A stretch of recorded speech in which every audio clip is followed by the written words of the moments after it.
नमस्कार, मैं अर्चना शुक्ला अपने यूट्यूब चैनल अनय साहित्य क्लासेस में आप सभी का बहुत बहुत स्वागत करती हूँ। आज की कक्षा में हम आप लोगों को गोस्वामी तुलसीदास पर कुछ महत्वपूर्ण चीजें बताऊंगी। गोस्वामी तुलसीदास जो कि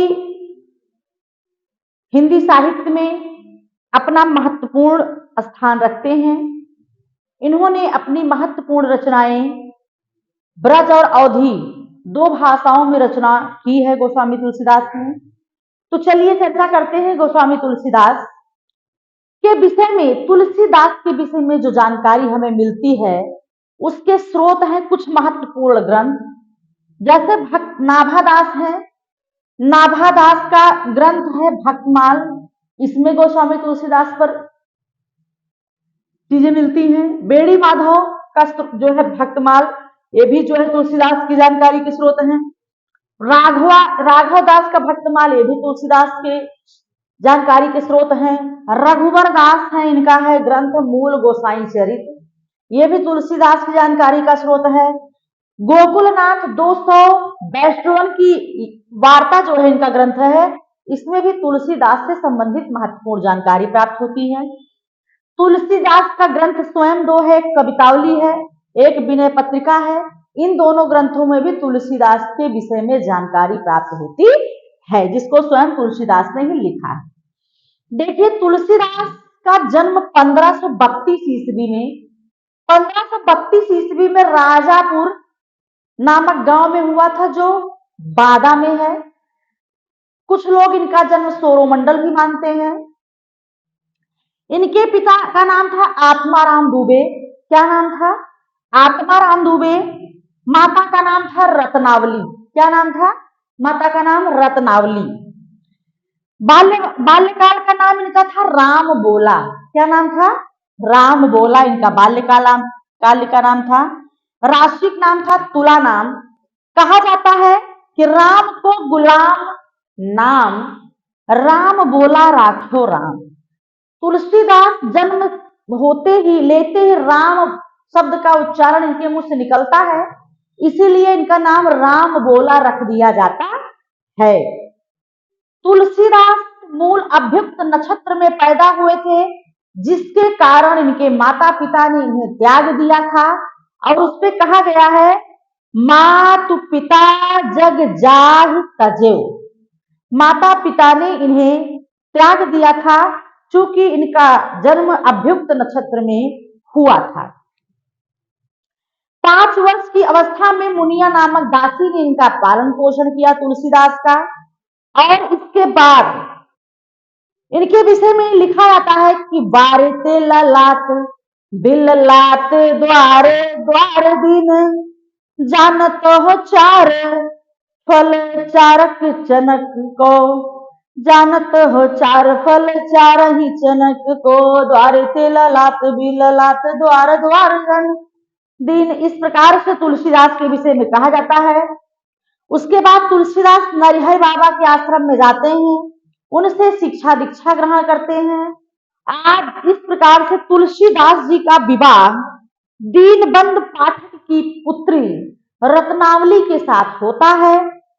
और रत्नावली से इन्हें अत्यधिक प्रेम है तुलसीदास जी को।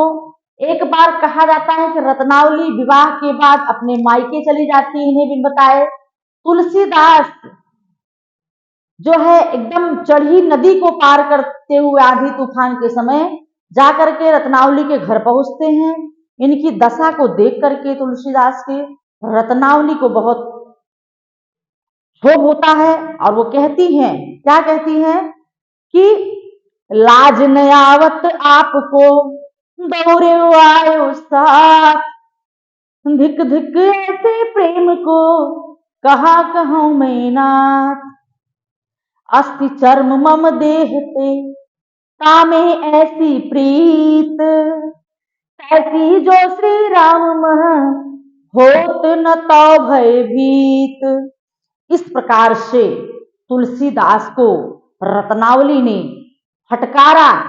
इस प्रकार से तुलसीदास जो है पत्नी से विरक्त हो गए, उनकी बात को सुनकर के उन्हें बहुत कष्ट होता है। उसके बाद वो चले आते हैं काशी तुलसीदास, और वहां शेख सनातन से सानिध्य में 15 वर्ष तक, शेख सनातन के सानिध्य में रह करके 15 वर्ष तक वो निरंतर अध्ययन करते हैं। और उसके बाद वो काशी में अध्ययन करने के बाद देशाटन के लिए निकल जाते हैं तुलसीदास जी। उसके बाद तुलसीदास पहुंचते हैं बद्रीनाथ, द्वारिका, रामेश्वरम, जगन्नाथपुरी होते हुए वो पहुंचते हैं अयोध्या, और वहां पर संवत 1631 ईस्वी में अवधी ग्रंथ, अवधी भाषा का महत्वपूर्ण महाग्रंथ महाकाव्य की रचना प्रारंभ करते हैं। इस पर लिखा गया है कि संवत 1631 करहु कृपा हरिपद धरि सीसा, रचि महेश निज मानस राखा, पाई सुअवसर शिव संग भाखा, पाय सुअवसर शिव संग भाखा। तुलसीदास ने रामचरितमानस की रचना 2 वर्ष 7 माह 26 दिन में, 2 वर्ष 7 माह 26 दिन में रामचरितमानस का ग्रंथ पूर्ण करते हैं, जिसमें कि किष्किंधा कांड लिखा गया है। कहां पर? काशी में लिखा गया है। रामचरितमानस में 7 कांड हैं और दोहा चौपाई में अवधी भाषा में लिखा गया है, जो कि तुलसी ने रामचरितमानस की कथा सर्वप्रथम अपने मित्र रस खान को सुनाई। ये प्रश्न बनता है कि तुलसीदास ने रामचरितमानस को सर्वप्रथम किसे सुनाई है? तो रस खान को सुनाया इन्होंने सर्वप्रथम। उसके बाद रामचरितमानस ये तुलसीदास काशी, चित्रकूट, अयोध्या अनेक स्थलों पर रामचरित कथा सुनाते हैं। उसके साथ साथ तुलसीदास ने अनेक ग्रंथों की रचना की, और एक बार कहा जाता है कि वृद्धावस्था में रोग से जर्जर होने पर इन्होंने विनय पत्रिका का वर्णन किया, लिखा है। रोग से मुक्ति पाने के लिए तुलसीदास ने हनुमान बाहुक की रचना की, और ये माना जाता है कि जो रोग से बहुत ग्रस्त होता है वो हनुमान बाहुक का पाठ कर लेता है, उसे जो है रोग से मुक्ति मिल जाती है। अपनी रोग से मुक्ति के लिए चूंकि तुलसीदास ने हनुमान बाहुक नामक ग्रंथ की रचना की है।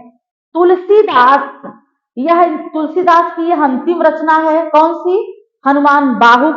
विनय पत्रिका पूछा जाता है कई बार पूछा गया है कि विनय पत्रिका किस भाषा में तुलसीदास ने लिखा है, तो ये ब्रज भाषा में लिखा गया ग्रंथ है। विनय पत्रिका बहुत पूछा जाता है। और उसके बाद तुलसी चित्रकूट से काशी जाते हैं। वहां उस समय महामारी का प्रकोप रहता है, और इसी महामारी के प्रकोप में तुलसीदास का देहावसान हो जाता है। तो गोस्वामी तुलसीदास का ये जीवन ग्रंथ है, और इस जीवन ग्रंथ पर की संपूर्ण जानकारी इन ग्रंथों से मिलती है, जिसकी चर्चा मैंने पहले ही किया कि नाभादास का भक्तमाल, बेड़ी माधव का भक्तमाल, राघव दास का भक्तमाल, रघुबर दास का मूल गोसाई चरित, गोकुलनाथ का 2 श्लोक वैष्णव की वार्ता, और तुलसी की कवितालय और विनय पत्रिका। हनुमान बाहुक इनकी अंतिम रचना है। विनय पत्रिका ब्रजभाषा में लिखा हुआ है, और रत्नावली इनकी पत्नी का नाम है। शेख सनातन से वो बनारस में 15 वर्ष तक बहुत तगड़ी शिक्षा दीक्षा ग्रहण करते हैं। उसके बाद देशाटन जाते हैं, अयोध्या, क्या कहते हैं, बद्रिकाश्रम, जगन्नाथपुरी, तमाम प्रकार की यात्रा करते हुए अंत में आते हैं अयोध्या। वहां पर 1631 ईस्वी में वो भगवान का नाम लेते हुए श्री रामचरितमानस ग्रंथ की रचना आरंभ करती हैं, जिसका इन्होंने पूरी तरह से 2 वर्ष 7 माह 26 दिन में इस ग्रंथ को पूर्ण करते हैं। तुलसीदास सर्वप्रथम इस ग्रंथ को रस खान को सुनाते हैं। तो ये तुलसीदास के विषय में ये संक्षिप्त जानकारी आज की कक्षा में मैंने आपको दिया। तुलसीदास के ग्रंथों पर आगे हम चर्चा विस्तृत रूप से अगली कक्षा में करेंगे। आज की कक्षा में इतना ही, फिर आपसे हम मिलेंगे। तब तक के लिए धन्यवाद। चैनल को सब्सक्राइब करना ना भूलें और शेयर करना ना भूलें। प्लीज आप लोगों से अनुरोध है, निवेदन है कि आप लोग हमारे चैनल को सपोर्ट करें। धन्यवाद।